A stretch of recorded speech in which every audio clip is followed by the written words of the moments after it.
La ligne africaine est désormais bien rodée. Latécoère, lui, a déjà l'œil sur l'Amérique du Sud. À Rio, le capitaine Roig établit quelques contacts. Une équipe le rejoint, Paul Vacher en tête, et entame le défrichage de la côte Est.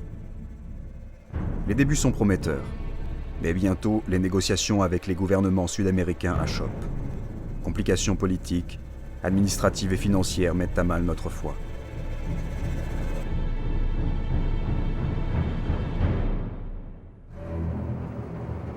Le développement du réseau coûte cher. Trop cher pour Latécoère. D'autant qu'en France, le gouvernement se lasse. Les subventions sont délivrées au kilomètre et la longueur de notre ligne, qui fait notre fierté, grève le budget de l'État. Le manque d'intérêt de notre pays est palpable. Que ferait-il en Amérique du Sud? Ces colonies, c'est en Afrique et en Asie qu'elles se trouvent. Aucun de nous ne sait les doutes et le découragement qui accablent alors Latécoère. Lui comprend déjà qu'il ne relèvera pas seul le défi sud-américain. Ce que lui propose le gouvernement n'est ni plus ni moins que la création d'une holding qui absorberait la compagnie. Mais pour le père de la ligne, il n'est pas question de se soumettre à l'État. Alors, sans même en avertir ses collaborateurs, il décide de vendre. L'acheteur providentiel, le capitaine Roig, l'a déjà rencontré, à Rio. Marcel Bouilloux-Lafont est un riche industriel établi au Brésil, propriétaire d'une entreprise de travaux publics. Il a de précieuses accointances dans les milieux politiques et financiers. Lorsque Latécoère le contacte à son tour, l'homme n'envisage pas encore d'investir et se contente d'apporter son soutien. Mais à mesure que le directeur de la ligne sent le projet lui échapper, Bouilloux-Lafont, lui, en perçoit de plus en plus l'intérêt.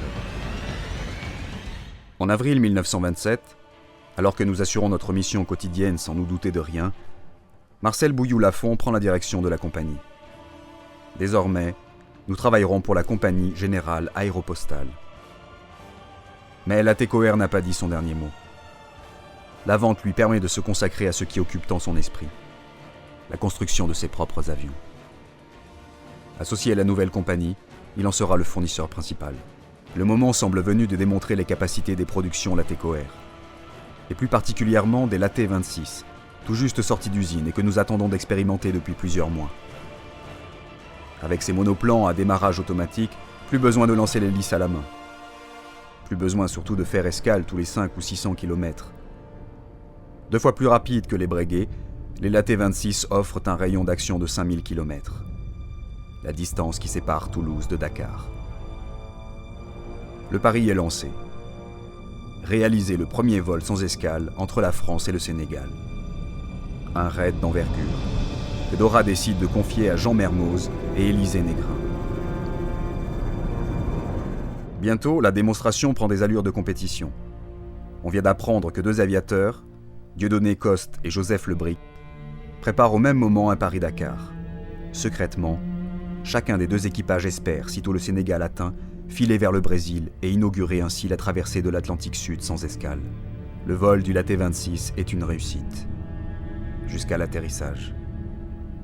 Alors que Mermoz, l'homme de tous les records, envisage déjà de défier l'océan, l'avion bascule. Bloqué au sol par l'hélice brisée, notre équipage observe à regret le Breguet, De Coste et le Brix s'envoler après Dakar vers la côte brésilienne.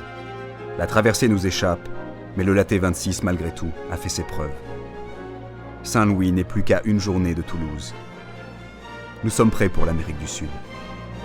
Une aventure qui porte un nouveau nom désormais, celui de l'aéropostale.